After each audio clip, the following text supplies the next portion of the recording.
important. On sait également le peuple qui sera extrêmement impatient et exigeant. Mais écoutez, je veux faire une précision. Vous savez le profil de l'homme, le président Bassirou Diomaye.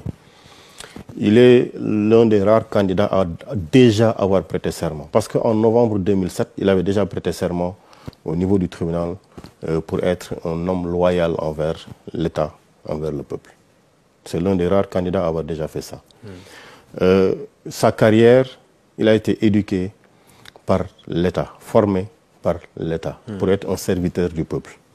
Je précise également que de 2017 à aujourd'hui, Monsieur le Président de la République a été un arbitre dans les contentieux qui opposaient l'État aux particuliers. Pendant 6 ans, il a été celui qui tranchait les litiges au niveau de l'administration fiscale, le seul, entre l'administration fiscale et l'entreprise privée ou les particuliers. Ça, il l'a fait avec responsabilité. Et il sait, naturellement, que gouverner, c'est arbitrer entre des intérêts divergents, parfois conflictuels. Mais il l'assumera avec responsabilité. Il l'assumera avec humilité. Il l'assumera avec loyauté.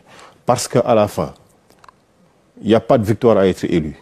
Mais il y a juste une grande victoire à la fin, à ce que le peuple dise, mais voilà, vous avez réalisé en tout cas la grande majorité de ce que nous attendions de vous, et ça arrivera. Vous êtes en train de donner une réponse à ceux qui doutent de son profil, de son expérience, parce que là aussi, on en parle. J'aime bien rappeler ici la position de l'image renvoyée par Abdourahmane Diouf, Dr Abdourahmane Diouf, membre de la coalition Diomaye Président. L'occasion pour nous encore de remercier et de féliciter tous les membres de la coalition pour avoir été là de la première seconde à la dernière et qui ont aidé à construire cette grande victoire du peuple.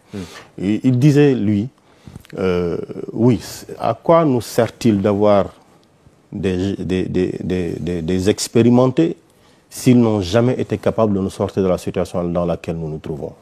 Est-ce que nous sommes sortis du sous-développement? Non. Et il disait, oui, on peut être expérimenté parce qu'on aura pu, dans un cadre d'un match de football, un tireur aura pris 3 pénaltys qu'il aura tiré, qu'il aura raté, il est expérimenté. Mais est-ce qu'il a permis à son équipe de gagner? Non. Mais l'expérience est essentielle dans la gestion du Mais c'est ça, oui, mais dites-moi, qui sont les expérimentés? Donnez-moi des noms. Où est-ce qu'ils ont amené le Sénégal? Parce que s'il s'agit du candidat battu, voilà où nous a amené son expérience. Le Sénégal est un pays endetté et il y a joué un rôle extrêmement important. Pendant qu'on avait la possibilité de mobiliser des ressources intérieures, il passait son temps à aller chercher de l'argent à l'étranger. Ça, c'est ça son expérience. Donnez-moi des expériences qui nous ont sortis de la situation où nous nous trouvons. Parce qu'aujourd'hui, quand on est là, les centres d'intérêt fondamentaux, c'est l'emploi, c'est la santé, c'est l'éducation, c'est la sécurité, c'est la souveraineté. Où est-ce que nous en sommes? Dites-le-moi, où est-ce que nous en sommes? Sur les valeurs immatérielles, qu'est-ce que l'État du Sénégal a réalisé? La démocratie, les libertés. Combien ont été en prison pour des opinions? C'est ça l'expérience? Combien sont morts pour avoir dit non? Nous sommes convaincus que l'accusation contre cet homme politique que nous aimons est fausse. Coup de feu, pan, une personne est tombée, jusqu'à présent on ne sait pas qui a tiré.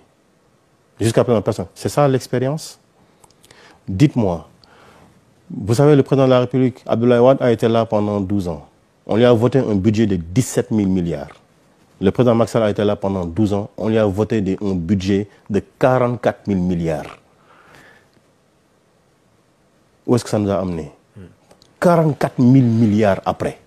Où est-ce que nous en sommes? C'est ça l'expérience? Mais le Sénégal, quand même, a fait des pas de géant. Mais écoutez, ça, qui paie commande? Oui. Qui paie commande? Oui. Parce que ce que nous avons réalisé, Macky Sall, avant d'être président, n'a rien réalisé. C'est le peuple sénégalais qui a donné, parce que c'est le peuple sénégalais qui est le premier contributeur. Il donne ses impôts. Il doit être exigeant. Mais je dis, quand moi, je donne 10 000 francs de dépenses quotidiennes, je ne m'attends pas à avoir simplement du riz blanc. Nyankatang. Je dépense 10 000 francs pour un Nyankatang. Je dis bien, le président Abdoulaye Wade, en 12 ans, a eu, sur le total des budgets qui lui ont été votés, de 17 000 milliards. Le président Macky Sall, sur la même durée, a eu 44 000 milliards. Est-ce que vous saisissez la différence? Oui. Donc, pour faire aujourd'hui, l'essentiel, c'est de voir où est-ce que vous comptez amener ça, on l'a déjà dit. Cette base. Voilà. Mais ça, on l'a déjà dit. Même si on parle de une expérience, etc., l'essentiel, c'est de se concentrer sur les profils et l'objectif, la trajectoire, les perspectives aujourd'hui. Mais on a fini de vous le dire. C'est vous qui nous avez parlé d'expérience. Moi, j'étais en train de vous faire un tableau de comparaison sur les expériences.